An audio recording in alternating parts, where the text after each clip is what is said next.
जय श्री गणेशाय दोस्तों। स्पिरिचुअलिटी बाय सुमन चैनल पर आप सभी का स्वागत है।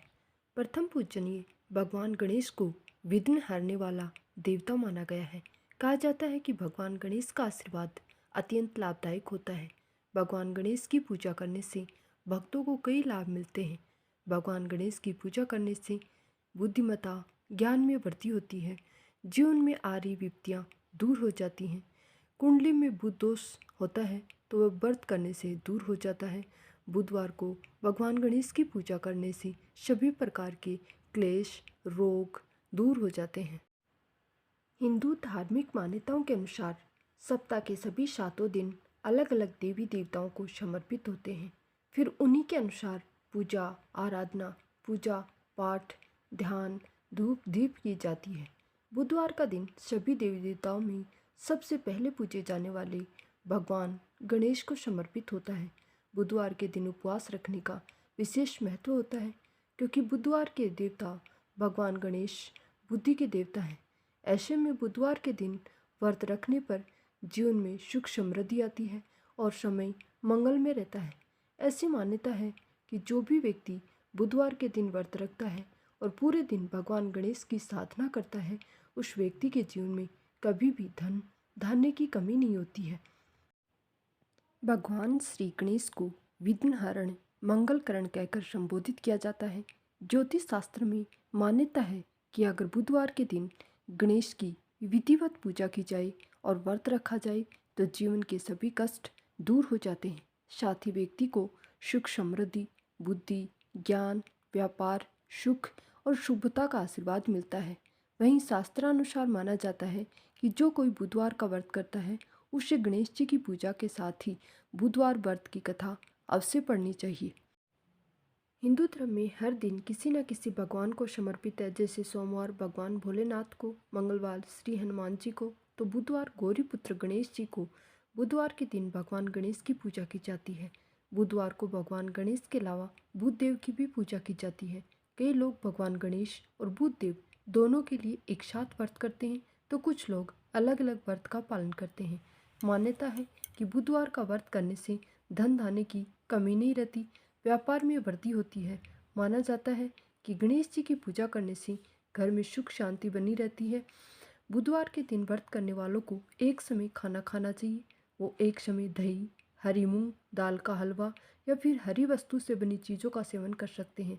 व्रत के दौरान आप दूध, फल आदि ग्रहण कर सकते हैं। बुधवार का व्रत के दिन क्या नहीं खाना चाहिए? बुधवार व्रत में नमक का सेवन नहीं करना चाहिए। बुधवार व्रत में पान का सेवन भी नहीं किया जाता है। बुधवार व्रत को शुरू करना चाहते हैं तो शुक्ल पक्ष यानी कि अमावस निकल जाने के बाद जो भी पहला बुधवार आए उस दिन से आप व्रत की शुरुआत कर सकते हैं। बुधवार व्रत की संख्या 21 या 45 की जाती है। बुधवार व्रत करते हैं तो इस दिन सुबह जल्दी उठकर घर की सफाई और स्नान आदि करके घर के ईशान कोण में मुँह करके भगवान गणेश और बुध देव की पूजा करें, दीपक जलाएं, आरती करें। इस दिन हरे रंग के वस्त्र पहनना शुभ माना जाता है। भगवान गणेश को आप हलवा, बेसन के लड्डू या पंजीरी का भोग लगा सकते हैं। जिस प्रकार से सभी व्रत कथा के बिना अधूरे रहते हैं, वैसे ही बुधवार के दिन भी कथा का बहुत अधिक महत्व है। आइए अब सुनते हैं बुधवार की पौराणिक कथा। समतापुर नगर में मधुसूदन नाम का एक व्यक्ति रहता था। बहुत धनवान था। मधुसूदन का विवाह बलरामपुर नगर की सुंदर लड़की संगीता से हुआ था। एक बार मधुसूदन अपनी पत्नी को लेने बुधवार के दिन बलरामपुर गया। मधुसूदन ने पत्नी के माता पिता से संगीता को विदा कराने के लिए कहा। माता पिता बोले, बेटा आज बुधवार है, बुधवार को किसी भी शुभ कार्य के लिए यात्रा नहीं करते। लेकिन मधुसूदन नहीं माना। उसने ऐसी शुभ अशुभ की बातों को न मानने की बात कही। दोनों ने बैलगाड़ी से यात्रा प्रारंभ कर दी। 2 कोस की यात्रा के बाद उसकी गाड़ी का एक पहिया टूट गया। वहाँ से दोनों ने पैदल ही यात्रा शुरू की। रास्ते में संगीता को प्यास लगी। मधुसूदन उसे एक पेड़ के नीचे बिठाकर जल लेने चला गया। थोड़ी देर बाद जब मधुसूदन कहीं से जल लेकर वापस आया तो वह बुरी तरह से हैरान हो उठा, क्योंकि उसकी पत्नी के साथ उसी की शकल सूरत का एक दूसरा व्यक्ति बैठा था। संगीता भी मधुसूदन को देखकर हैरान रह गई। वह दोनों में कोई अंतर ही नहीं कर पा रही थी। मधुसूदन ने उस व्यक्ति से पूछा, तुम कौन हो और मेरी पत्नी के पास क्यों बैठे हो? मधुसूदन की बात सुनकर उस व्यक्ति ने कहा, अरे भाई, ये मेरी पत्नी संगीता है। मैं अपनी पत्नी को ससुराल से विदा करा के लाया हूँ, लेकिन तुम कौन हो जो मुझसे ऐसा प्रश्न कर रहे हो? मधुसूदन ने कहा, तुम जरूर कोई चोर या ठग हो। ये मेरी पत्नी संगीता है। मैं इसे पेड़ के नीचे बैठाकर पानी लेने गया था। उस पर उस व्यक्ति ने कहा, अरे भाई, झूठ तो तुम बोल रहे हो। संगीता को प्यास लगने पर जल लेने तो मैं गया था। मैंने तो जल लाकर अपनी पत्नी को पिला भी दिया। अब तुम चुपचाप यहाँ से चलते बनो, नहीं तो किसी सिपाही को बुलाकर तुम्हें पकड़वा दूंगा। दोनों एक दूसरे से लड़ने लगे। उन्हें लड़ते देख बहुत से लोग वहाँ एकत्र हो गए। नगर के कुछ सिपाही भी वहाँ आ गए। सिपाही उन दोनों को पकड़कर राजा के पास ले गए। सारी कहानी सुनकर राजा भी कोई निर्णय नहीं कर पाया। संगीता भी उन दोनों में से अपने वास्तविक पति को नहीं पहचान पा रही थी। राजा ने दोनों को कारागार में डाल देने के लिए कहा। राजा के फैसले पर असली मधुसूदन भयभीत हो उठा। तभी आकाशवाणी हुई, मधुसूदन, तूने संगीता के माता पिता की बात नहीं मानी। उन्होंने तेरे को बहुत मनाया और बुधवार के दिन अपनी ससुराल से तूने प्रस्थान किया। ये सब भगवान बुद्धदेव के प्रकोप से हो रहा है। मधुसूदन ने भगवान बुद्धदेव से प्रार्थना की, हे भगवान बुद्धदेव, मुझे क्षमा कर दीजिए। मुझसे बहुत बड़ी गलती हुई है। भविष्य में अब कभी बुधवार के दिन यात्रा नहीं करूँगा और अभी कभी भी ऐसी हठ नहीं करूँगा। सदैव बुधवार को आपका व्रत किया करूँगा। मधुसूदन के प्रार्थना करने से भगवान बुद्धदेव ने क्षमा कर दिया। तभी दूसरा व्यक्ति राजा के सामने से गायब हो गया। राजा और दूसरे लोग इस चमत्कार को देखकर हैरान हो गए। भगवान बुद्धदेव की इस अनुकंपा से राजा ने मधुसूदन और उसकी पत्नी को सम्मानपूर्वक विदा किया। कुछ दूर चलने पर रास्ते में उन्हें बैलगाड़ी भी मिल गई। बैलगाड़ी का टूटा हुआ पहिया भी जुड़ा हुआ था। दोनों उसमें बैठकर समतापुर की ओर चल दिए। मधुसूदन और उसकी पत्नी संगीता दोनों बुधवार को व्रत करते हुए आनंदपूर्वक जीवन यापन करने लगे। इस तरह भगवान बुद्धदेव की कृपा से उनके यहाँ खुशियाँ बरसने लगी। इस तरह जो स्त्री पुरुष विधिवत बुधवार का व्रत करके व्रत कथा सुनते हैं, भगवान बुद्धदेव उनके सभी कष्ट दूर कर देते हैं। भगवान श्री गणेश की पूजा हर पूजा से पहले की जाती है। महिलाएं खासकर अपने पति की लंबी आयु के लिए भगवान श्री गणेश की पूजा करती हैं। ऐसी मान्यता है कि भगवान श्री गणेश की पूजा करने से पति की लंबी आयु होने के साथ साथ ससुराल हमेशा खुशियों से भरा रहता है। वहाँ कोई दुख दरिद्रता कभी नहीं आती है। तो आइए आज सुनते हैं लंबी सुहाग देने वाली भगवान श्री गणेश की अद्भुत कहानी। एक समय की बात है, एक भाई बहन रहते थे। बहन का नियम था कि वह अपने भाई का चेहरा देखकर ही खाना खाती थी। उसका रोज का ये नियम था। हर रोज वह सुबह उठती और जल्दी जल्दी सारा काम करके अपने भाई का मुंह देखने के लिए अपने पीहर आती थी।